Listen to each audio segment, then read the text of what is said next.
Good evening, everyone. I'm Leah Cooper. It's good having you back with us.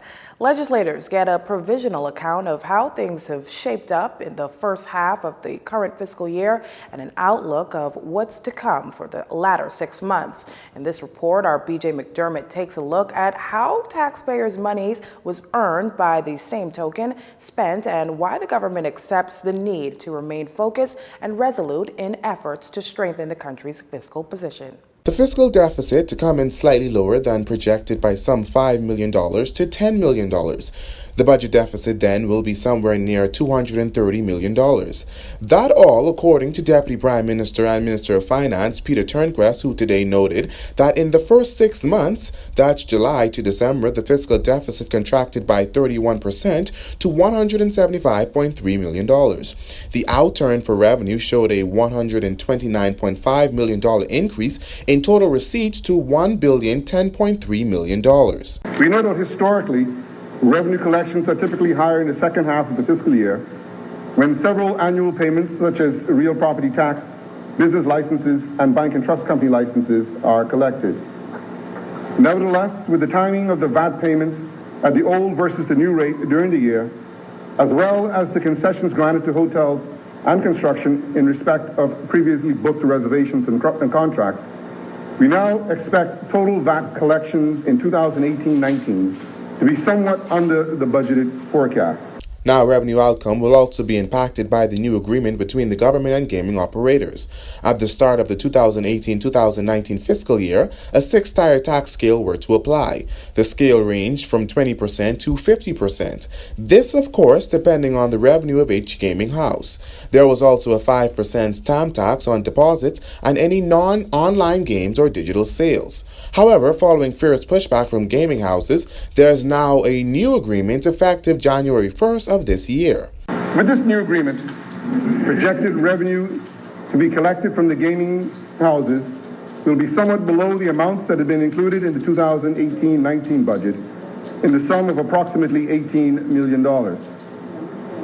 In the budget, we had also projected some $80 million in incremental revenue to be secured by the Revenue Enhancement Unit. As the unit will now be fully established in the second half of the fiscal year, later than anticipated, we are projecting a dip in the incremental revenue this fiscal year. All told, we now estimate that revenues will fall short of the budget projections by some 7%. According to the minister, that's still some $400 million higher than last fiscal year. On the expenditure side, there was a $50.9 million increase in spending, still reportedly below budget. Arrears payments contributed to the overall increase in expenditure. As I mentioned before, this administration made the identification, the documentation, and the settlement of the mountain of arrears left by previous administrations one of its chief objectives. And we are doing exactly that. We committed to paying $172 million in this fiscal year and have already paid $65.1 million, or 37.8% of the total budget amount. According to the minister, the bulk of the money spent went to clearing up arrears to CTF Holdings Limited or Bahamar at $11 million, PHA Medical Suppliers at $8.2 million, Consolidated Water at $6 million, Carnival Cruise Lines at another $6 million, and various garbage collection vendors and the University of the West Indies at $5.5 million apiece. The DPM stressed, though, that the government is not under the delusion that it has completed the task of righting the fiscal ship, but accepts that much work needs to be done. Reporting for JCN News, I'm Berthany McDermott. Well, the PLP's deputy leader, Chester Cooper, is not a fan of the mid-year budget communication, labeling it as a collection of useless words and delusional predictions. Deputy Prime Minister and Minister of Finance Peter Turnquest indicated this morning that the first 6 months of this fiscal year saw the fiscal deficit shrink by 31% to $175.3 million, adding that the new revenue expected to roll in from the government's agreement to the gaming houses will be somewhat below the amount included in the 2018-2019 budget, in the sum of approximately $18 million. Well, here's Mr. Cooper's response. We have warned this administration for months that its VAT increases, its gaming tax increase, and its dismantling of the Revenue Enhancement Unit were ill-advised and poorly executed. It is now on the record that an arrogant lack of consultation with VAT stakeholders, the hotel industry, and the construction sector, among others, have led to what will be a significant revenue shortfall. The government's agenda to bully and erode the wealth of the Bahamian-owned legal gaming industry has also fallen flat. The Exuma and Ragged Island MP adds that running the Revenue Enhancement Unit instituted by the former administration through the shredder has proven to be folly. This, he says, shows a failure of this government, and he's heard nothing inspiring coming out of the communication. At half year, revenue collections are only 38% of annual projections, down against projections despite the painful 60% increase in VAT. This government has yet put another unit, Revenue Enhancement Unit, in place, and the $80 million in lost revenue it promised it would recapture was just another empty promise. This amounts to around $200 million shortfall by the government's own calculations. We suspect at the end of the day, it will be an even greater shortfall, and the deficit predictions will be missed. Mr. Cooper says the statement was an admission of failure by the government, which appears to remain committed to its disastrous policy of hitting an IMF-dictated deficit target without regard to the human cost, adding that the PLP looks forward to further analysis on the appropriations to see exactly where the Minnis administration will inflict pain on the Bahamian people in a vain effort to pretty the books and protect their fragile egos. Well, clearly the opposition returned to Parliament following its two-sitting boycott. Leader of opposition business in the House of Assembly, Paiswell Forbes, says the party is satisfied that its point was sufficiently made in the public domain.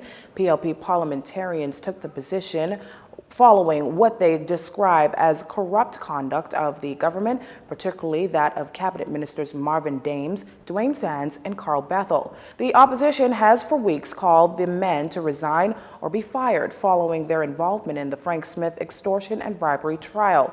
Smith was eventually freed of the charges, welcoming PLP MPs back to the House of Assembly this morning was Deputy Prime Minister Peter Turnquest, who told the four they were missed.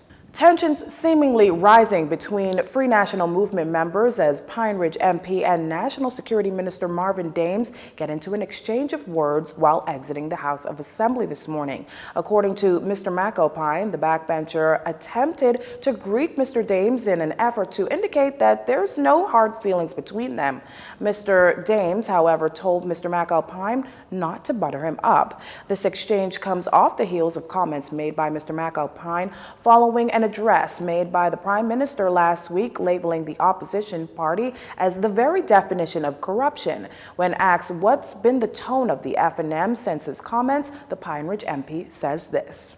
Well, I don't know what the tone has been by most, but I know what perhaps folks have just seen transpired. That's all I can say.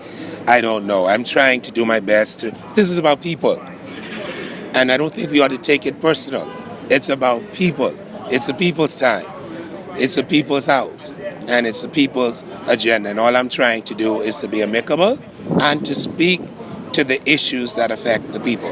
Mr. McAlpine adds that perhaps the Prime Minister may need to address this issue as the behavior of party members may be escalating into something else. And I'll say this once again. Those of us who speak against anti-corruption should not have the perception of corruption. This is all about perception. Nobody's calling any of them, my colleagues, corrupt. But we were the preachers of anti-corruption. And so we need to deal with the matter at hand. Here's Mr. Dames' take on the matter. Listen, I'm here to represent the people of Mount Moriah and as the Minister of National Security, the people of this country.